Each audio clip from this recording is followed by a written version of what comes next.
As you've seen this week, and so many of us here in the Northeast have felt firsthand, it often takes the worst to bring out the very best in people.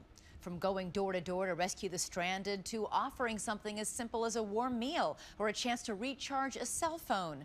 The heroes of Hurricane Sandy are definitely out in full force.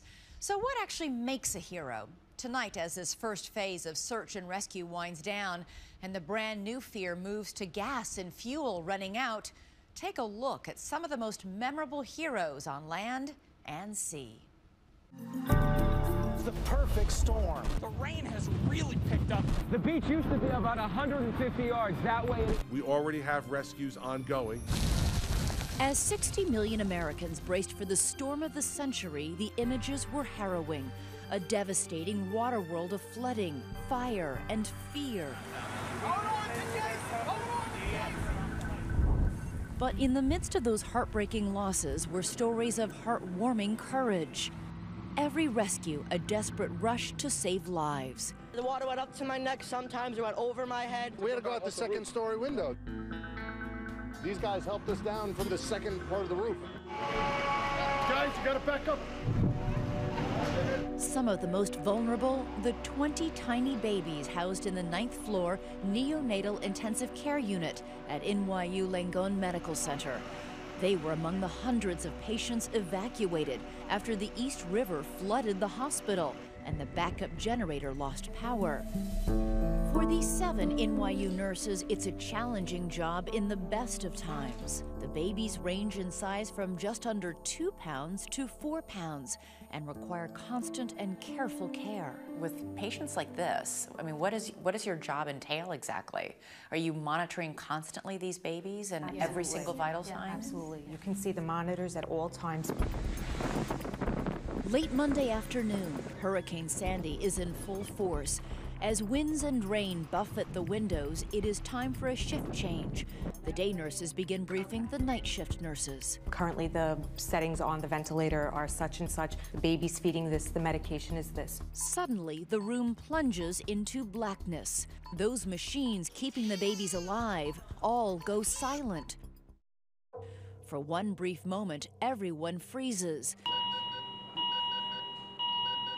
Then the alarms begin to ring as emergency batteries kick in. Everyone went into action. For the generators to fail in this hospital, for a moment, were you in shock that you were in shock? This position? Absolutely, absolutely. Everybody ran to the patient to make sure that the babies were fine. If you had your phone with a flashlight on the phone, you held it right over the baby. And everybody went to the ventilated patients first. That's your instinct. One of the scariest moments for me was when I looked out the window and I saw that 34th Street was completely flooded, and at that point we hadn't started the evacuation yet. And in my mind, I was like, how are we going to do this? 4 of the babies were considered critical, needing help from machines to breathe. Without power, the nurses rely on battery-powered respirators to pump oxygen into the baby's lungs. The clock was ticking. What was your best estimate collectively as to how much time you had before you were in real trouble with these tiny babies? I would say 4 hours. The vent would have worked for 4 hours.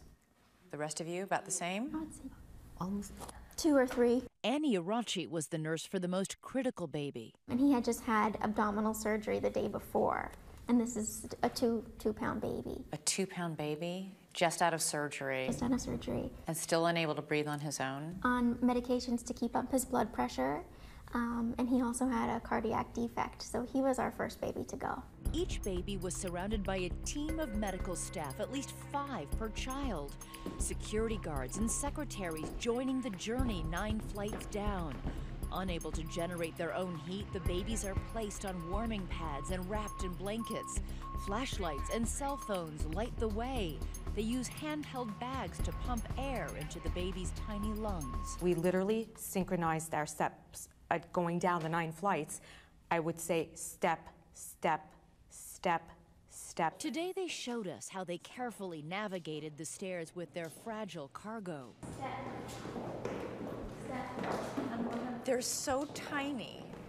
You have to, how did you know how much to squeeze when you're manually bagging? Because isn't there a danger you could rupture a lung by pumping too much air in? Absolutely. You do have to be careful because your adrenaline is flowing. Right. We're not usually bagging a baby down a stairwell. In the dark. Right. In the dark. With calling out steps, steps. Was it scary to hold this tiny being, this tiny child, this treasured baby?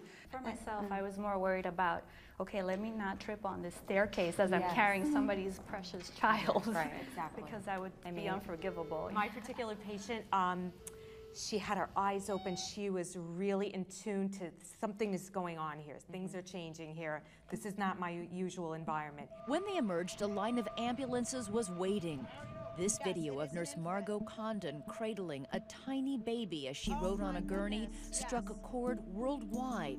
But Condon had a singular focus. I was making sure that the tube was in place, that the baby was pink.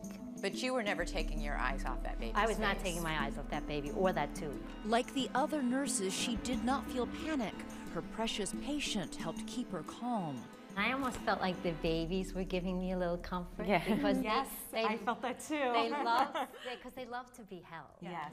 So they, every time I would look down at the baby had his little hand on my chest. Yes. Like, this is good. It was that iconic image of Margot and her tiny charge that symbolized the heroism of so many during Hurricane Sandy. You know, during the darkness of the storm, I think we also saw what's brightest in America.